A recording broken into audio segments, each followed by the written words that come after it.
She wore white beads. Her laughter echoed through the hills. But by morning, she was gone. No blood. No footprints. Just her slippers by the riverside. What happened to the beautiful bride of Nwagu village? Some say she married a spirit. Others say she broke an ancient oath. But the elders know the truth. And today, we'll tell you.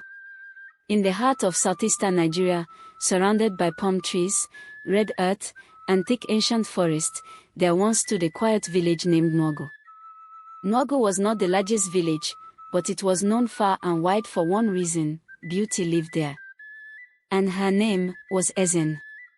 She was the only child of the village blacksmith, a man named Papa Okafor. Her mother, Nwakigo, had died during childbirth, and many in the village said her spirit passed into the baby she brought into the world. By age 17, Ezen had grown into a woman who made even the birds stop singing just to listen when she laughed.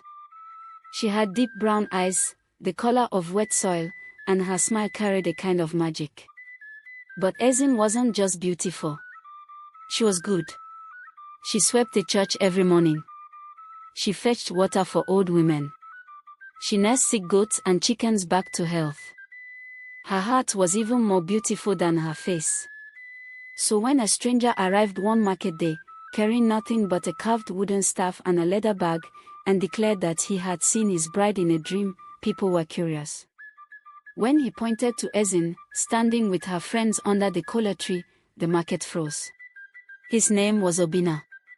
He said he was from the town of Oguta, far downriver. He wore white linen and walked like the breeze.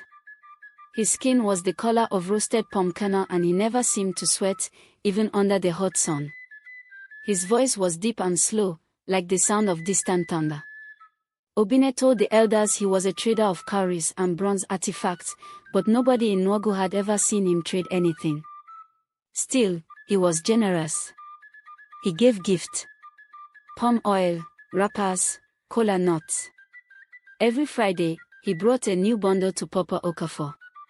He sat with Ezen under the mango tree and told her stories of cities with lamps that never die and waters that glowed at night. 3 weeks after he arrived, he asked for her hand in marriage. At first, Papa Okafor refused. He said, "We don't know your people. You came from nowhere. My daughter will not marry shadows." But Obina returned the next morning, not alone, but with 6 white goats, 3 baskets of yams, a pouch of ancient coins, and a wrapper made from real silk. "Even the gods accept sacrifices from strangers," he said softly. "Will you deny me because I'm not from your land?"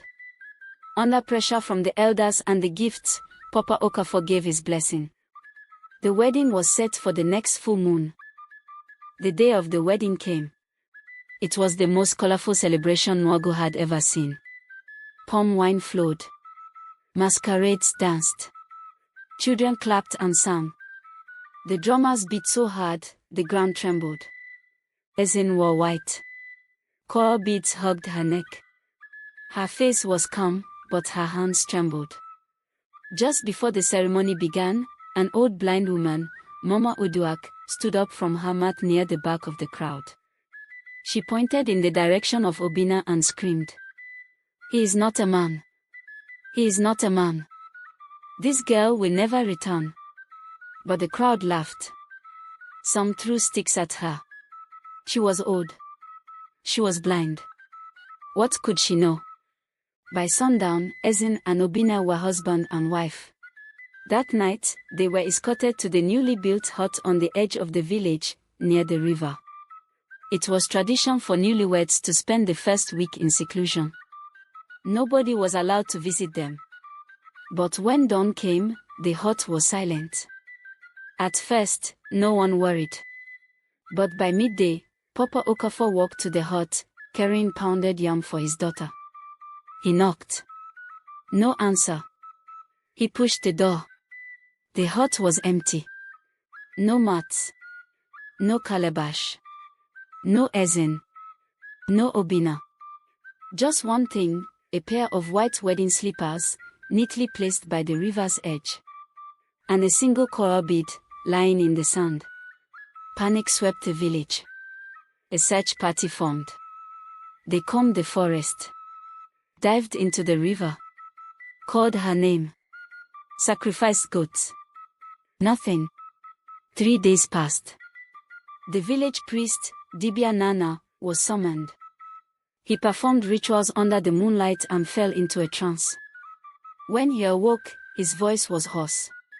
She is not dead, but she is no longer among the living. The man was no man. He came from the water.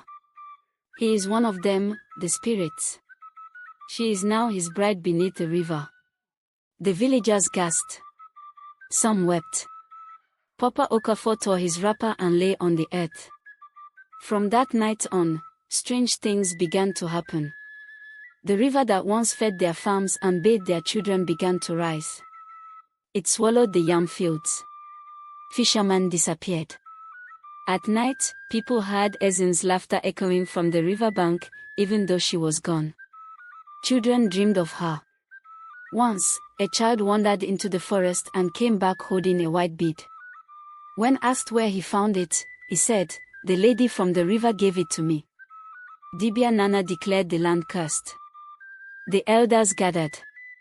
They blamed Papa Okafor for allowing his daughter to marry a stranger without proper divination.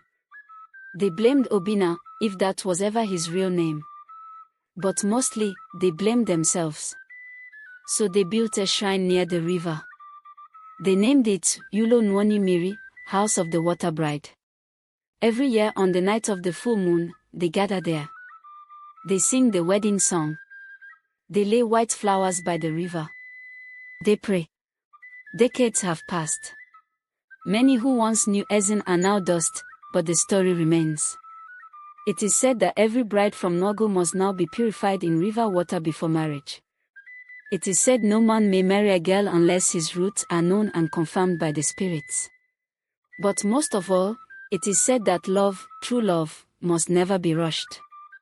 For the wrong man can carry your daughter away not to another land, but to another world. If you ever hear the wind call your name by the riverside, don't answer. Because Ezin still waits. And the spirit still walks. Some say they've seen her, dressed in white, walking just beneath the water surface, eyes open, mouth smiling, waiting.